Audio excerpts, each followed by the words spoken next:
Hi, everybody. Planet Walls here. I just wanted to describe for everyone the reasons behind the card choices I made for the deck I'm piloting in Classic League 2013 Season 2. The deck I am playing is a Zur the Enchanter-centric quasi-casual classic deck that's 4 colors and has 4 Cavern of Souls. Um, I'll start with the Zur. Essentially, this guy's probably a little bit too expensive for this format, but, figured what the hell. He also looks kind of stupid. And this guy's probably a Balduvian. Zur is more of a. I don't know what Zur is, but he takes 2 giant lightning bolts into his eyes and he looks really stupid. Or maybe he's in some kind of yoga posture and he's in a red cloak and red is in his casting cost. But anyway, Zur makes enchantments hit the battlefield from your library when he attacks. The restriction is that they have to be casting cost 3 or less. But they come right into play, which is great. And so he's in the expensive end. He can be pitched to Force of Will. He's legendary. Caracas can bounce him. Real quick, the mana base. Cavern of Souls is good mana fixing most of the time, and also it allows a lot of our threats to be uncounterable. Wizard is the most common thing I name, but if I really need to land a mana guy, I can name Shaman or Druid, or rather Shaman or Human, because Zur is also a human. Geist is a Spirit Cleric, so it doesn't really matter which of those I would name. City of Brass. Chris Cool played 4 of these in his top 4 deck from the Invitational and went with an ambitious mana base. It was too ambitious for me, but I paid the price with a low power level deck that was only 2 colors and ran Hammer Mage. But Chris ran 4 City of Brass, and I'm willing to run a couple of these. They can unfortunately turn into pingers for your opponent if they have a Rashad port, but it's tolerable. Then there are 8 fetches, which are good with Deathrite Shamans. And they can find a set of 5 dual lands: Tundra, Savannah, Scrubland, Bayou, Tropical Island. There is no Underground Sea in the deck, primarily because you want to make sure that you can land Kasali Pride Mages on turn 2 and hunt for a dual land that can land you a Noble Hierarch or Deathrite Shaman on turn 1. So blue is a little bit less important for that particular turn. There's a Caracas in the deck because that's excellent in this format, and 3 basics, which are just good anyway because people run Path to Exile, and Ghost Quarter and also Back to Basics is in the deck as one of the enchantments featured.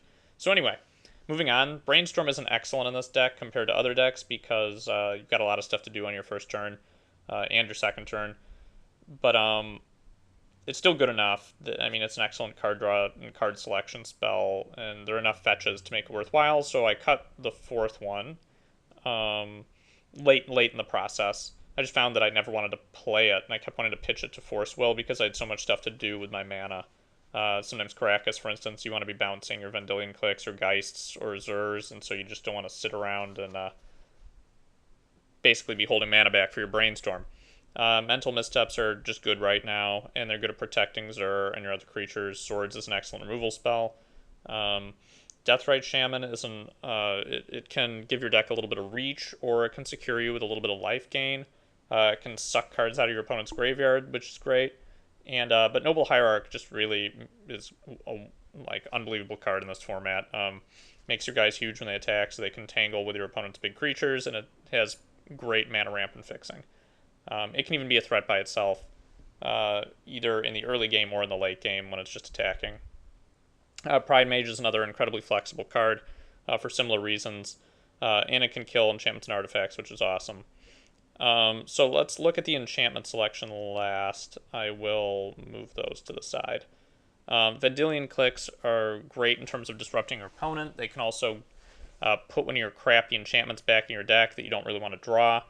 And Geist of St. Traft is a huge threat on its own that's blue and white, so it's good with not Shielding Plaque, Steel of the Godhead, which we can talk about the sideboard in a minute. Force Will, all-purpose counter spell, free. It's good in a deck like this because you're often tapping out and you still want to have some protection. That's what she said. No, it doesn't really work. Anyway, looking at the enchantments. So against Affinity, the combo you go for is Solitary Confinement and Snake Umbra. The idea is you just secure yourself from damage, and you're drawing a card each turn when you're attacking with Zur in the air. Energy Flex is good against artifact decks in general, and you just look for the Energy Flex on the Back to Basics, and all of their artifacts are probably dying very soon thereafter. Detention Sphere is all-purpose removal spell that's good in game one no matter what. I can cut one or more of these if I feel like it's not really pulling its weight, because it's kind of expensive and you can't cast it off of a Cavern. I mean, Cavern can pay for the colorless, but it's going to be counterable, so it's not as strong as some other spells in the deck in some cases. It's good against Oath, though. I made sure that there were 3 in the main so that the normal 3 Oath targets that Oath of Druids decks play, Emrakul, Grizzlebrand, and Blightsteel Colossus, can all be eaten by the Detention Spheres, and then you have a fairly easy victory route ahead of you, even if you didn't manage to nab their Oath at the beginning. Probably unnecessary, but Detention Sphere is just decent removal because it can target anything. It's almost like Vindicate. Not quite, because Vindicate's usually like a Stone Rain.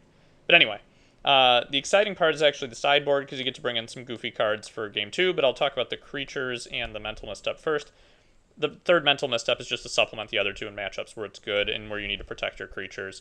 I was thinking other things like Apostle's Blessing or even Faith's Shield to protect enchantments, but I think that the misstep is just more flexible, and I don't think the deck really wants to be sitting around with defensive cards like Faith Shield to protect its Detention Spheres. Granted, Abrupt Decay is a problem, especially with Detention Sphere, but that's just something that's one of the enemies of the deck. You can't have it be good against every card in the format. At the very least, most people only bring in their Abrupt Decays after game 1 from the sideboard, and so you can at least see it coming. I did think about Misdirection, but I just didn't think it was worth the card slots. Plus, I wanted to play a lot of these goofy things over here that we'll get to. Ixtla Jailers, they're good against Dredge and other decks that have cards in the graveyard that are really important, plus the art is really awesome. It's a wizard, so I can cast it off of Cavern too. If I really need some small beats in, I can bring these in as just 2/1s, but that's probably not going to happen very frequently. Then we have the Trigons, which are good in a lot of matchups. They also aren't bad with Steel the Godhead, because they can basically get you a soft lock against a lot of the artifact decks in the format. 3 of these enchantments I'm going to talk about at the end, and they are Screams from Within, Mind Harness, and Ice Cage. They're auras that you're probably going to want to play in your opponent's creatures. I guess there's an occasion maybe where you want to play Shielding Plaques in your opponent's creature so that your opponent can't equip it, because it doesn't give a creature hexproof officially. It makes it so your opponents can't target it. But anyway, we'll talk about that now. This is just in case they're going to have Dismembers or other removal for Zur, and you bring this in as a card to hunt for when you attack with Zur and just want to make sure Zur survives, planning on winning the game on the back of Zur. So that makes sense. Like the sequence in game 2, if you play Solitary Confinement, is that you have boarded in the Shielding Plaques and you look for that first before the Snake Umbra. So that's what that's about. Phyrexian Arena is another way to stabilize the game of Solitary Confinement. You're still losing a life a turn, so Steel the Godhead can be searched for to remedy that situation.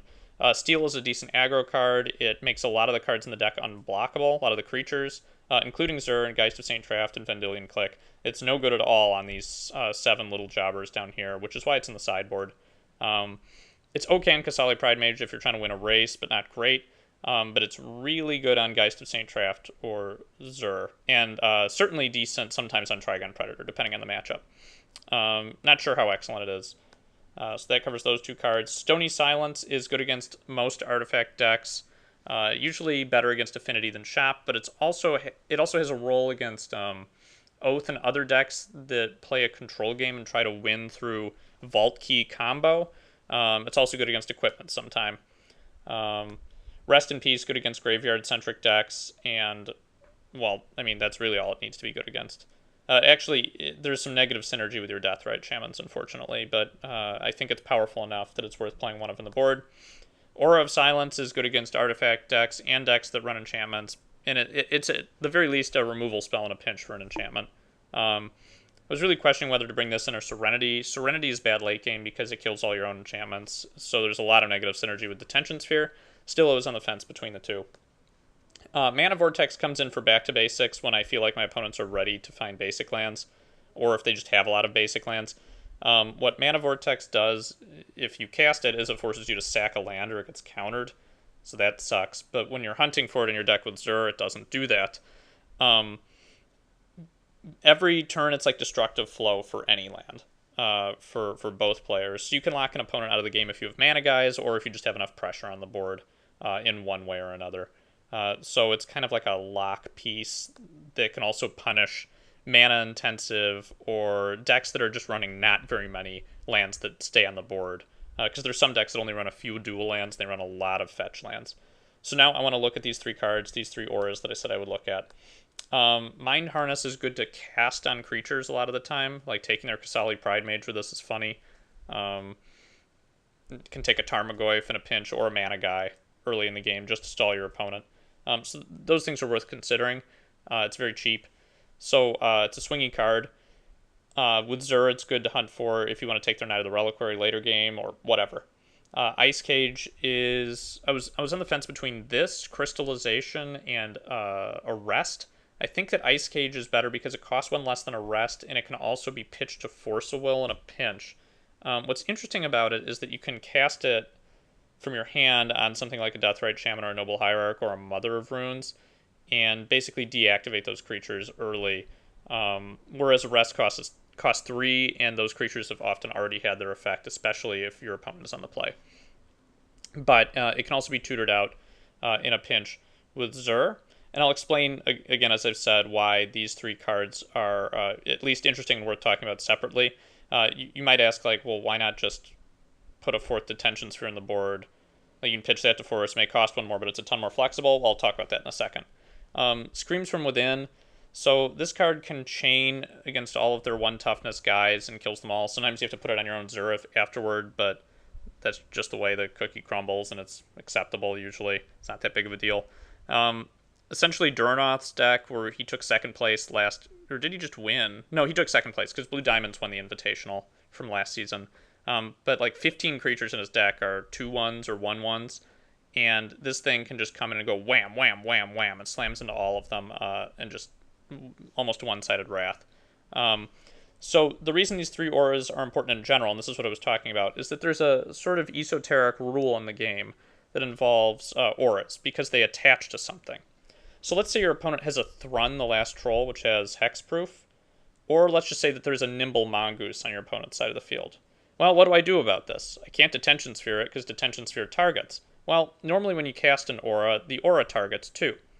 But it so happens that when you're digging an aura out of your deck, and this is something that I learned back in Kamigawa block with the Epic Enchantment deck, you can drop the aura on your opponent's creature without targeting it, and your opponent doesn't have the opportunity really to respond.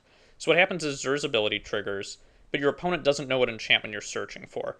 This means maybe their Mother of Runes that's out there isn't really giving anything protection from any color, or if it is, it's probably giving the creature protection from white or blue, because they're worried about Detention Sphere. So what you do then is you can bring the aura into play and drop it directly on one of those creatures without having them have a chance to respond. This includes Shroud and Hexproof creatures. So your opponent has a 1/1 Nimble Mongoose, just screams from within that thing, from your deck. You'd be shocked that it works, but it does. You just kill it. Or Ice Cage that thing, or Mind Harness it. All those things are possible. Notably, auras can't be attached to creatures that have protection from that color, but given the timing of Zur's triggered ability, it's hard for them to predict what color to name with a Mother of Runes, let's say.